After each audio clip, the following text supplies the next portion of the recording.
कृष्ण पर क्यों लगा मणि चोरी का आरोप। द्वारका नगरी में सत्राजित नामक एक यादव सरदार रहते थे।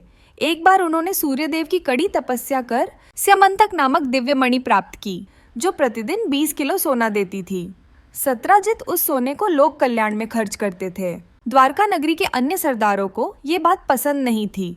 उन्होंने बलराम से कहा कि स्यमंतक राज्य की संपत्ति है, इसलिए इसे राजकोष में जमा कराना चाहिए। तब बलराम ने अपने दूत को सत्राजित के पास भेजा, लेकिन सत्राजित ने मणि नहीं दी।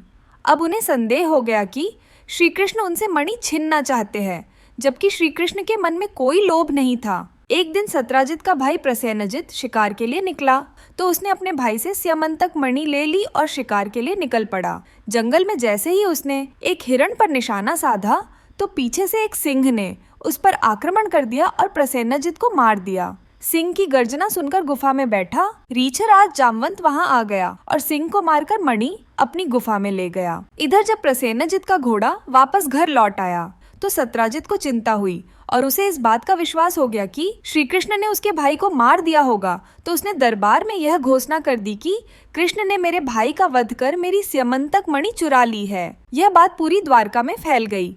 जब श्री कृष्ण को पता चला कि उस पर चोरी और हत्या का झूठा आरोप लगा है, तो वे सच्चाई जानने के लिए जंगल में गए। तो उन्हें एक जगह प्रसेनजित का शव दिखाई दिया और थोड़ी दूर पर एक सिंह भी मरा पड़ा था। कुछ दूर और जाने के बाद उन्हें एक गुफा दिखाई दी, जिसके अंदर एक सुंदर कन्या उस दिव्य मणि के साथ खेल रही थी। श्री कृष्ण पर नजर पड़ते ही वह चौंक उठी और डर के मारे अपने पिता को बुलाने लगी। अपनी पुत्री की आवाज सुनकर रीछराज जामवंत वहां आ गया। जब श्री कृष्ण ने उनसे मणि की मांग की, तो उसने कहा कि मैंने सिंह को मारकर मणि हासिल की है और मैं तुम्हें यह मणि नहीं दूंगा। जब श्री कृष्ण ने कहा कि मणि तो मैं लेकर ही जाऊंगा, तो जामवंत ने श्री कृष्ण के साथ भीषण युद्ध किया, लेकिन अंत में युद्ध हार गया। तब उसने श्री कृष्ण से उनका सही स्वरूप पूछा, तो श्री कृष्ण ने उन्हें श्री राम के रूप में दर्शन दिए। यह देख जामवंत ने उनके पैरों में गिरकर क्षमा मांगी और अपनी पुत्री जामवंती का विवाह श्री कृष्ण से कर दिया तथा उपहार स्वरूप मणि भी उनको भेंट कर दी। द्वारका लौटकर श्री कृष्ण ने वह मणि सत्राजित को दे दी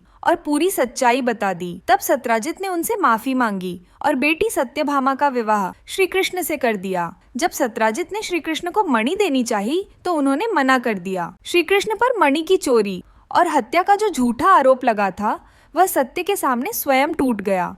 उन्होंने यह सिद्ध कर दिया कि उनके लिए धन नहीं, न्याय और मर्यादा सबसे बड़ा मूल्य है। अगर आपको यह पौराणिक कथा पसंद आई हो, तो कमेंट में जय श्री कृष्ण जरूर लिखें।